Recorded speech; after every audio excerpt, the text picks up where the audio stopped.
Good evening, friends. Happy Deepavali.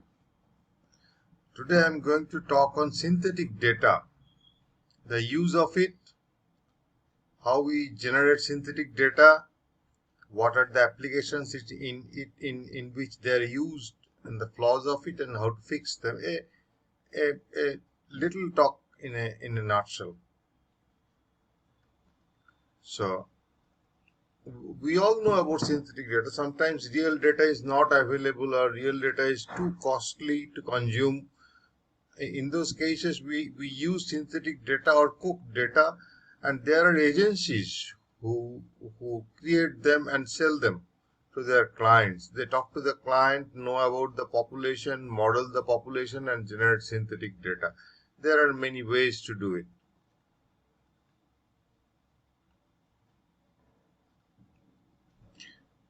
We can start with synthetic tabular data.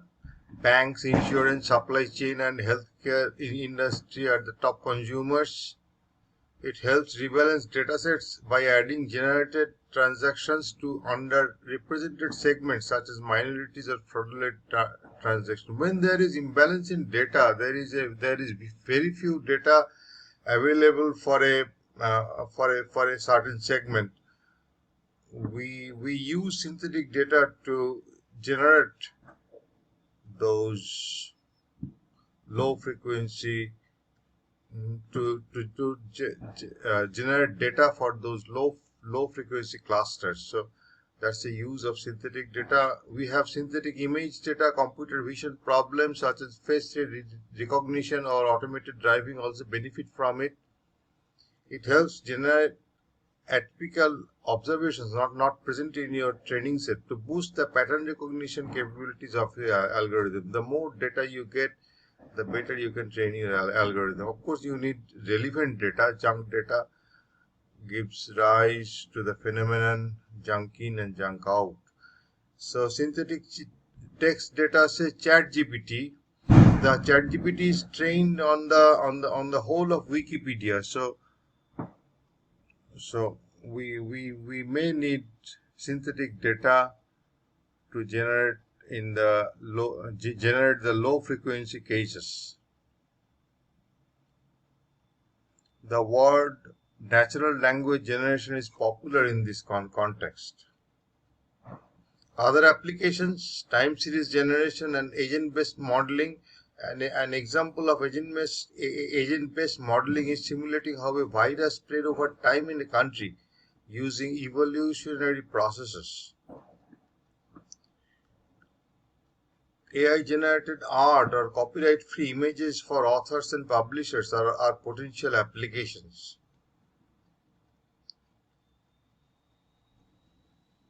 Not so well-known applications. Besides mimicking real data, synthesization is used for a number of purposes. How the use of generated synthetic data started? It started with the concept of missing value treatment. When we have some missing data in our corpus, we use missing data technique or imputation to replace those missing data. So that is the start of synthetic data, but it is used in high volume also. Indeed, the term was coined in the context of imputation, creating artificial values when data is missing. This imputation is heavily used in the context of improving data quality. This is a very difficult problem as missing observations are typically different from the observed ones. Synthetic data is also used to test and benchmark algorithms, detect why they work or not, or understand which observations or features contribute to a specific decision, such as denying a loan to a minority people. It contributes to making black boxes more interpretable and identify the sources of bias. Finally, model-free statistical techniques to build confidence regions or intervals may benefit from synthetic data. Typically, statisticians use bootstrapping method in this context. This bootstrapping or which is a subclass of resampling methods, is a way to generate synthetic data. We have a sample, we generate samples out of it. We do resamplings and generate samples out of it. That gives us a synthetic data. And in today's world where high volume data is available, we need synthetic data to increase the volume of our training sets. However, using synthetic data allows you to remove biases and limitations inherent to these problems.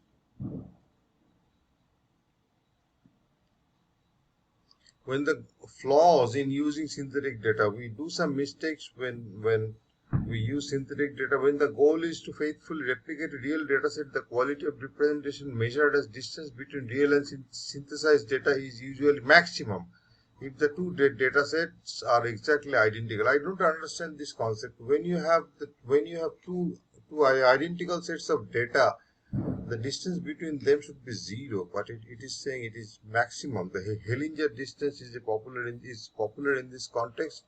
I don't know much about Hellinger distance. It favors overfitting and penalizes atypical observations.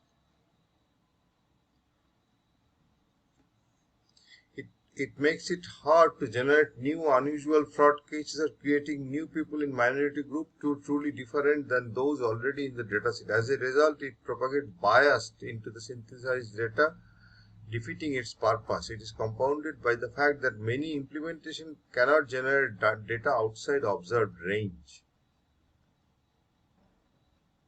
One way to fix this is to add uncorrelated white noise to your observation. So that's another technique of generating simulated data or synthesized data. You have a real data set. You add white noise to each data point, and you get a new set of generated data. You can also fine tune the amount of white noise. The white noise is under your control. Then measure the quality of synthetic data based on statistical summaries rather than on Hellinger-like metrics. To generate better quality data for specific groups such as minorities, treat each group as a separate data set. Use separate copula for each group. You may as well detect group with decision tree methods.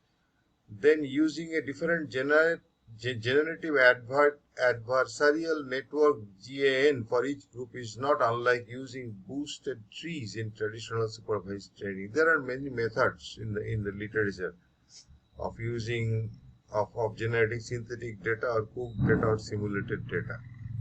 I'll stop here. The entire talk is based on a blog in Data Science Central by Vincent Granville. Little known secrets about synthetic data. I'll stop here. Thank you.